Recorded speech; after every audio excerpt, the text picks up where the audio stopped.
Yeah. but Hey. it's always Friday. Okay. No, well, the power went off, Yeah. and so the live stream and everything went down. So Ashton got it working. Oh no, Faith got it working. I'm not paying attention. Faith got it working again. Thank you, Ashton. You're welcome. Or Bob, whatever your name. Me, it's not just me. I wish Lily was here. Right. She called you Ashton. Yes, okay. Yeah. Hilarious. And that's, Ashton's that's pretty obvious. just the cool name, right? There you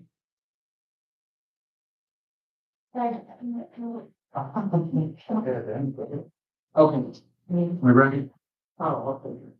I don't care if the camera's ready or not. It's on record. You just like taking time. Her stars.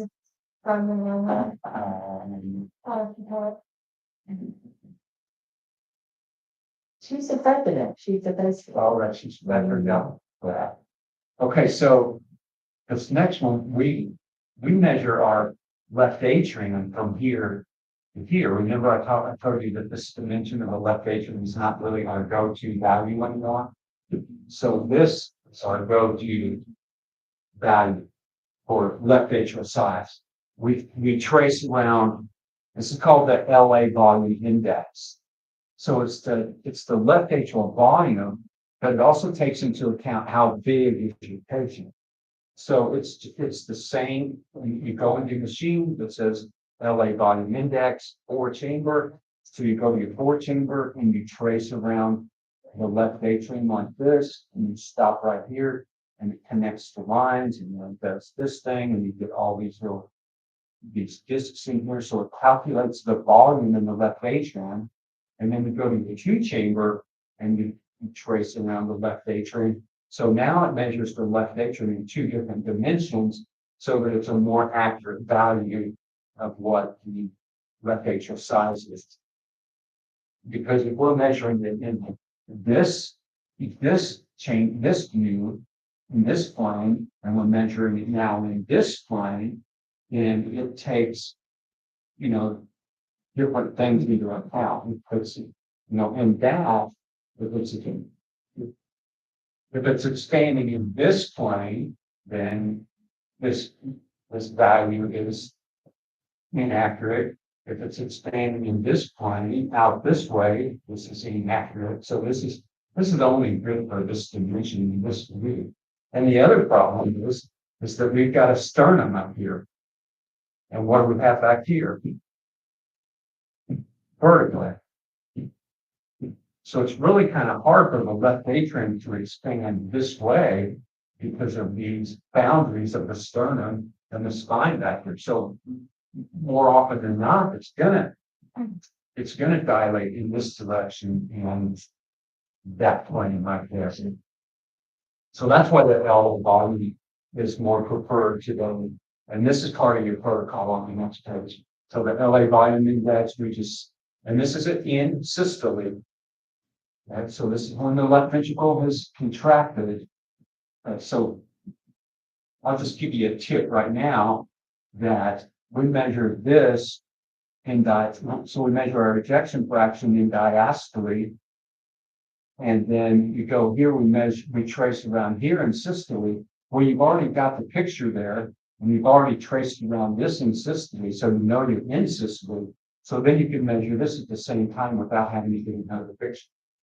Does that make sense? Well, that can make no sense when you actually do it.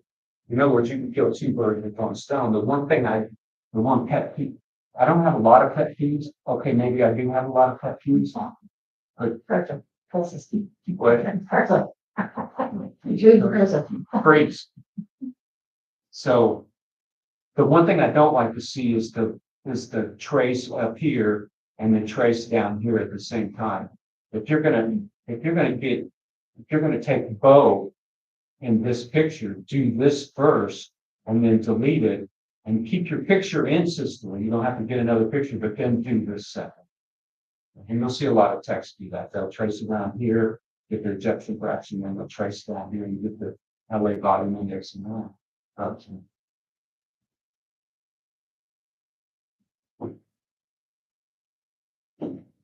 Okay, so it used to be, this is what I always remembered, was if it was less than, if it was less than 28, it was normal. And then these things, so I would always remember 28. Now it's if it's less than 34, it's not. So if your LA volume index is greater than 34, is it mild, moderate, or severe? It's greater than 48, it's severe.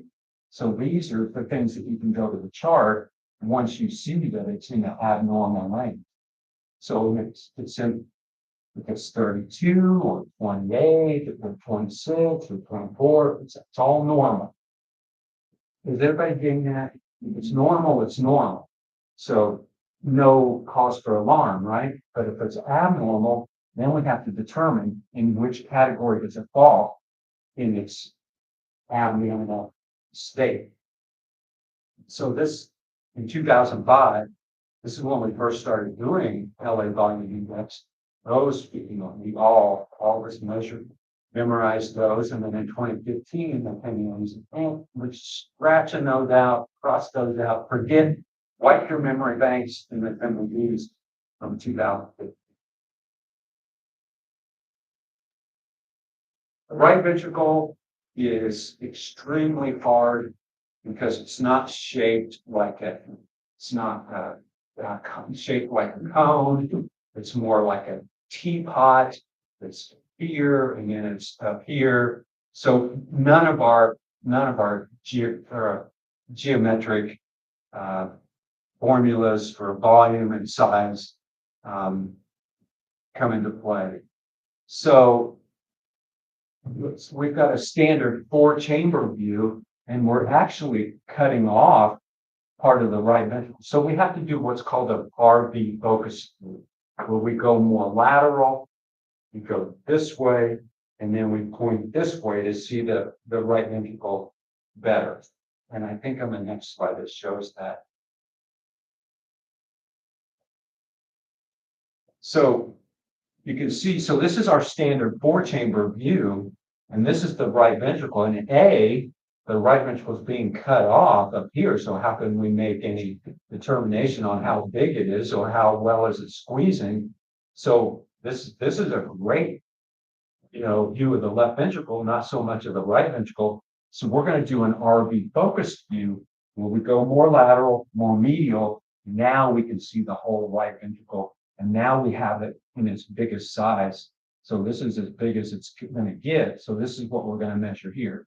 We're just going to measure across here and across here to get the RV size, and that's all we can do.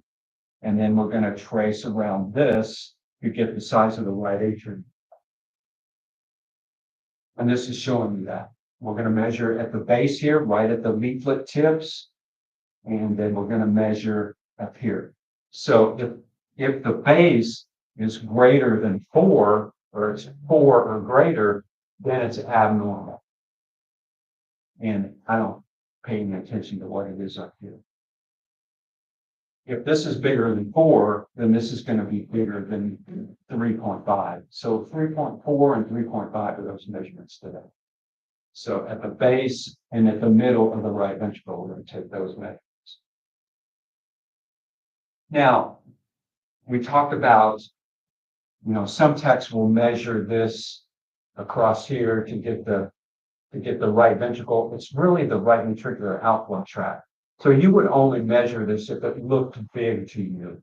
Or if you went to your short axis view, always remember that the pulmonary artery needs to be smaller than the aorta.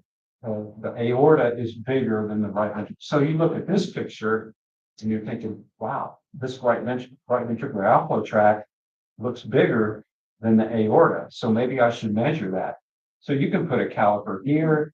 You can put a caliper at the leaflets here. You can put a caliper down here if it looks big all the way around.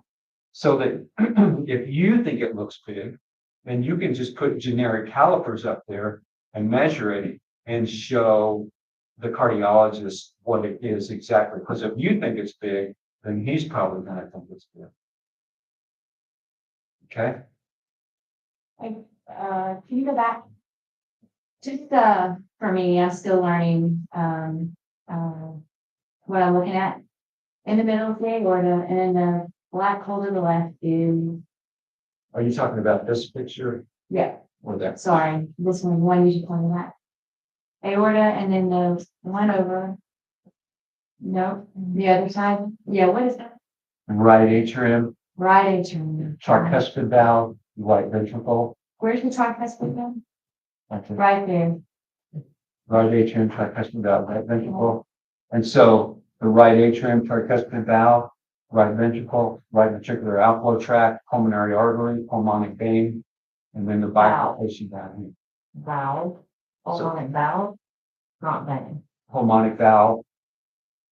that's not a vein, Well, there is such thing as the pulmonic vein, but not right there. not in this view. Yeah. Margaret and I do that all the time. She'll say something, I'll say, you need this. Oh, yeah, I'll say something, she'll say, you need this, yes. This is the left atrium right here. It's kind of a frozen view, but it's the left atrium. What's the longest part? Less than 3. Last. You measured it here. This says the should be less than 3.5 as the middle of the way, and about help with that. But 3. The easy way to do it. It's greater than 3, probably. Close to being abnormal. And especially if you look at it and it's bigger, if it's bigger than the aorta in this view, or if it's bigger, if this is bigger than the aorta in this view, then you probably should measure it, just eyeball it and say, hey, this is about the same size. So, this should be less than 4. So if this is bigger, and you're going to you just measure it because it looks bigger than this. So that means it's bigger than 4, right? RV function, there's a lot of methods to determine right ventricular function, and we can't do it by tracing around inside the right ventricle, and because we can't make any geometric assumptions. It's an odd shaped thing. So assess the RV function using one or more of the following. We're going to use these top 2 right here. We're going to use what's called TAPSE, and we're going to use our tissue Doppler imaging and get an S prime values. And we'll talk about that. So at Vanderbilt, they do an RV fractional area change where they just trace around this. It doesn't give them a volume, but it gives them an area, and they trace around it in diastole. Then they trace around it in systole, and the machine just calculates the difference between the area that they measure here in diastole and the area that they measured in systole. So really what that is telling you is how much squeeze does it have to it that your eyeballs has already told you. You're going to look at this right ventricle and say, oh, look, right ventricle looks like it's squeezing okay, or that right ventricle doesn't look like it's squeezing. So you could do a fractional area change here, but it's not a volume. It's just an assessment of how much did it squeeze, on this 2-dimensional image. It doesn't tell us anything about all the stuff that's around there. So to me, that's kind of suspect. But these other 2 measurements, the TAPSE and the tissue Doppler, tell us how well the right ventricle is squeezing. And I'm going to give you a brief explanation of what that is. TAPSE is transannular peak systolic excursion or something like that. So if we've got our RV focused. So we've gone from the 4-chamber, now we're just focused on the RV. So we see the right ventricle over here, same like this, and got a mitral or tricuspid valve here. Left ventricle is like this, left atrium unit. So not only do these chambers squeeze this way, and this includes the left ventricle, but the chambers also squeeze this way. So it's squeezing this way, squeezing this way. We can't really determine how much it's squeezing this way. So what we can do is we can put M mode through this little spot right here, and we can see how much is this annulus moving this way. So if it's moving a lot, that means that the right ventricle is squeezing. So we put M mode through there and we see something like this. This being squeezing this way and this being coming back this way. In other words, how much is it going up and down like this? So we can just measure from here to here and determine how much did it move. Okay, so that's what CAPC is. Just putting M mode through here and measuring the distance between here and here to determine how much did it move up and down. If we get something that looks like this, and we measure from here to here, it didn't move very much. So there's some criteria for what's normal and what's abnormal based on how much this moved. Well, when you think of Doppler, you think about, okay, I want to know what the flow is through here, right? Or I want to know what the flow is through here. You know, pulse wave, continuous wave. You know, we want to know what the flow is. The only thing Doppler does is it measures motion. So we can also put pulse wave or continuous wave. Let me just say for right now, we put Doppler right here. And so if it's going this way, we're going to get a Doppler that looks like this, because it's measuring how much the tissue is moving this way. So this is called the S wave. In systole, actually it would look like this. So we'll see something like this, and then we're going to see our diastole like this. So we want to know how much did it squeeze in systole here. So same principle, two different ways of measuring the same thing. How much did the right ventricle squeeze this way? And that correlates pretty well with how well the right ventricle is working. And I'm not going to talk about that today. So CAPC and S prime are the two methods that we're going to use for you to go out and do your echoes and your pencils. Now, when you get to Vanderbilt, they would say, okay, we do the fraction area. We do our CAPC and we do our tissue Doppler, S prime on the tissue Doppler, and we do our fractional area change. And there's one tech at Vanderbilt that called me and said, Ray, why are you not teaching people, your students, how to do REM to determine RV function? I had a very simple answer for that. I don't know how to do it. So, I mean, I can look it up and do it, but, you know, off the top of my head, I can't tell you how to do it. It's not very standard on how packages, right? No, I don't think so. Yeah. I think you have to customize your machine in order to get that measurement. The machine's all about REM. Maybe it's just the way it sounds. I don't know. So, to me, that would be the number 4 in priority there. So you can see, great slideshow. So you just put M mode through here, and you can, so it's moving up this way. So now this is the movement of that wall. So we're going to measure from here to here.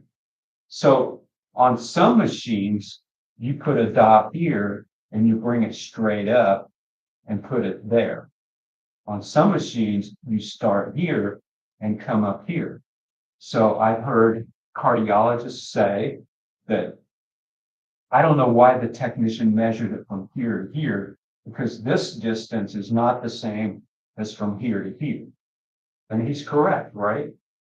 The only problem is the machine's smarter than he is, And the machine knows that if you measure from here to here, it's only gonna calculate the area from here to here. So depending on which machine you're using, it's gonna have you either measure it like this, or it's gonna have you measure it like this. Now, this is the actual measurement, but the machine converts this from this to this. Okay, so it's the same. Now I can prove that to you over and over again. I can show you, okay, measure it from here to here, and it's gonna pop up here, 2 centimeters or 20 millimeters. And then I'm gonna say, okay, let's measure from here to here, and it's gonna pop up here 20 millimeters. So the machine calculates the difference on the TAPSY. But normal TAPS is greater than 1.7, and you'll get that to it. And then our tissue Doppler, we turn on our tissue Doppler, and there's just a button that says TDI. You push that button, you put pulse wave right here in the annulus, and this annulus is going this way in systole, and this way in diastole. We want to know where it's going in systole. So this is systole, and then this is diastole, because it's moving back this way. So we want to know what this is. So we measure this to tell us how much it's moving that way. So it's 2 measurements that are telling us the same thing, the distance that wall is moving, and thereby allowing us to calculate how well is the right ventricle squeezing. And then sometimes we have a need to measure the RV wall thickness. Remember when we first started doing our peristernal long, and in the DeWitt book, it said measure the RV wall thickness here, and then measure the RV size, and it said don't pay any attention to that. There's a different view we can get that. So it's the subcostal. You can see here we've got the subcostal view. If this wall looks thick to us, we can measure the wall from here to here and get the thickness of the left ventricle. Because what if they have pulmonary hypertension? So if they've got a systemic hypertension, if they've got a chronic blood pressure of 220 over 120, the left ventricle is having to squeeze against 220, it's going to get thicker. Well, what if the patient, instead of having a pulmonary artery pressure of 25, they got a pulmonary artery pressure of 70? Now the right ventricle is having to squeeze against more resistance, so the right ventricular walls can get thick. So we can measure our right ventricular wall thickness in the subcostal 4-chamber view.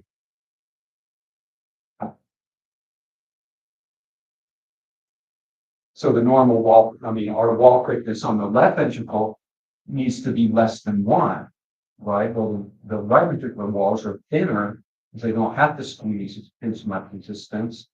The left ventricle has to squeeze against 120, the right ventricle has to squeeze against 25. So the wall thickness is going to be thinner, so it's about 1/2. So 0.5 instead of 1 on the RV wall. So this measurement is 4 millimeters, which is 0.4 centimeters. So that's a normal wall thickness. Right atrial size, we're going to do this. We're just going to go into the machine and say, I want to know what the right atrial area is. We're going to start here. We're going to trace it around here, get the area. Then we're going to measure the major axis and the minor axis of the right atrium, so we can determine if the right atrium is another side. And the right atrium should be smaller than the left atrium. The right ventricle should be smaller than the left ventricle. So if you just eyeball your picture and you see the right ventricle this big, bigger than the left ventricle, then you probably got a problem. If you see the right atrium bigger than the left atrium, then you've got a problem. So, but you go ahead and do the millions on every echo. And our RA volume should be less than 90. So that's the index. So that's an index, the one that's circled. But our RA volume, the absolute, is less than 40. Okay, so what are we measuring here? Anybody can guess? Here, the rate. Flexibility index? It's just measuring the diameter of the IVC. Measuring how big is the IVC.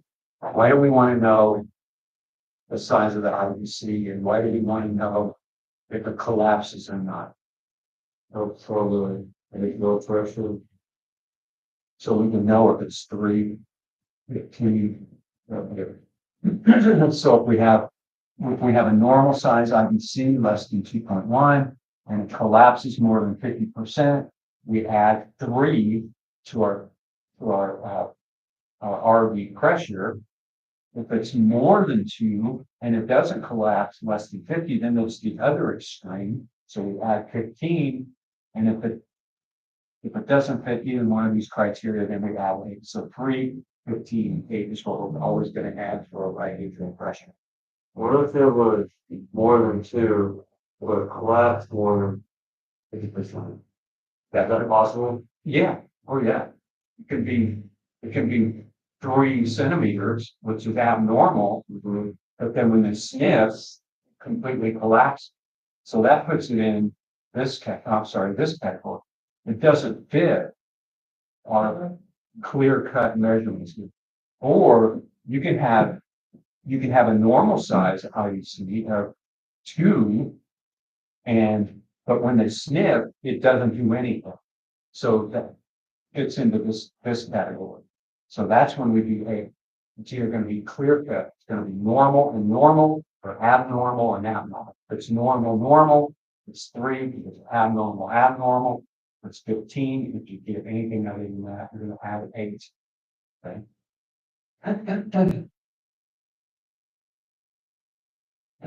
So our RV systolic pressure is our TR velocity gradient converted to a pressure gradient. So we take our velocity, we convert that to a pressure. So our pressure difference plus the right atrial pressure tells us what the right ventricular systolic pressure is, or the central venous pressure is. So so now I always say that if it's less than 25, it's normal. Since we're estimating this number, we usually have a little fudge factor, and we usually say, and I'm surprised if this says 40. I usually say if it's it needs to be less than 30. So if it's 32, it's probably mildly abnormal or mildly elevated pulmonary artery pressures. 40 to 50 is mild, 50 to 70 is moderate, greater than 70 is severe. You said 25, so we're ignoring that on 30. Yeah, we're on 30. So most people are down to 25, but occasionally you get some people that have a little bit of pulmonary resistance that's still normal. So we have a fudge factor, so we go up to 30. This says 39, but we're going to say 30. If it's greater than 30, then it's probably a red flag. Maybe the cardiologist would call it normal, up to 40. But in your case, you might be thinking, okay, that might be a little bit high. It's greater than 30. So with all this said, our normal TR velocity is going to be up to 2.8 meters per second. That's why I always say, when you put your continuous wave through the tricuspid valve, make sure you set your scale at 3. Okay. So put it at 3, and then if it's abnormal, if it's high, then you're going to have to change your scale up, even bigger, up to maybe 3 or 4 or 5, whatever. But start out at 3, and that's going to get you in the ballpark for a normal TR velocity. If you've got it at 1, it's kind of go off the scale. So anytime you get your continuous wave through the tricuspid valve, automatically look at your scale and make sure it says 3. That way you're going to catch a normal TR velocity. And there's nothing more frustrating than question. yeah. Just holler. So like if it's over 71, like what would that person probably be diagnosed with? Severe pulmonary hypertension, right? And they would have to be treated for high pressure in the lungs. Okay?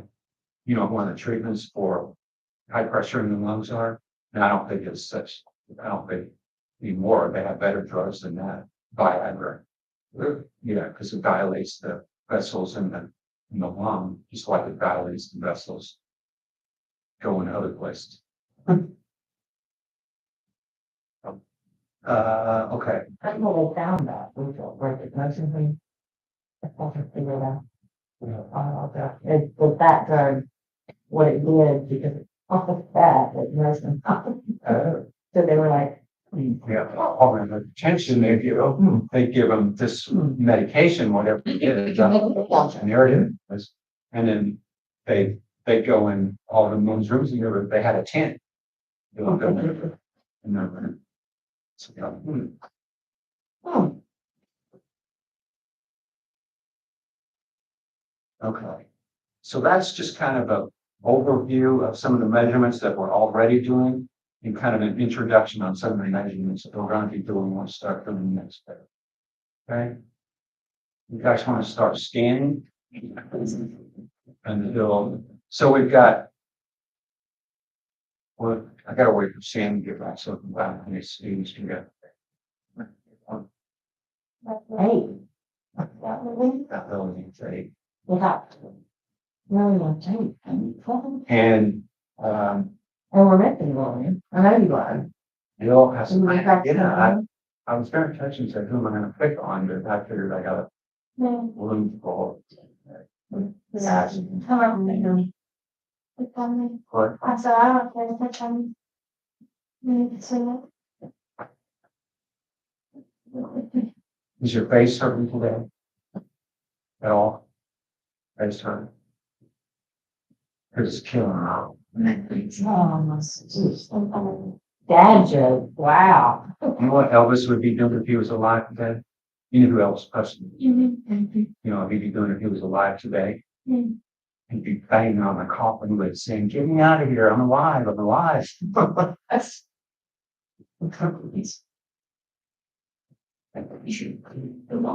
Margaret's heard her about it. And she falls for it every time. Because I felt constant numbness in my face. And is it hurting you at all? No. You know what I mean? I did that to a patient one time. She had a, we were bantering back and forth anyway. Oh, okay. And she said, so I had a little bit of numbness in my face, so thinking I'm having mini spot. And I said, "But is your face hurting at all?" "No, it doesn't really hurt. It's well killing me." She took her elbow and she, I'm like, "Hey, be right in the roots." Okay, huh? That's for you, you know, only worse. I want to say no. All right, Sam, how many students do we have today? 2, 4, 6, 8. Oh, I just need to confirm that. Yeah. But Will's leaving around 12, so we'll have 7. Is that right? I think that math works out in there. So Will needs to scan first, so 2, 2, 2, and 2. 2, 4, 6, 8. Okay. We go. It's, I know it's a higher math. And you're.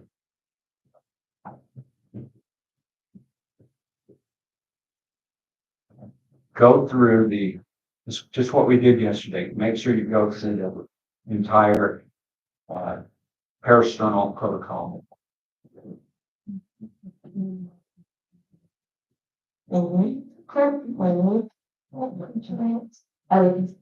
What?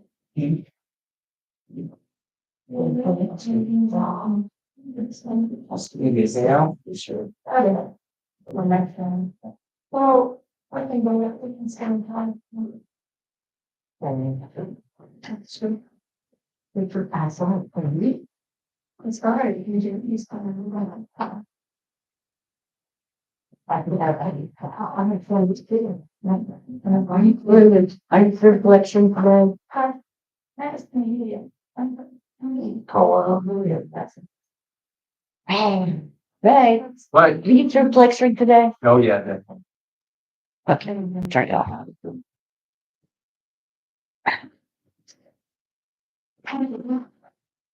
Okay.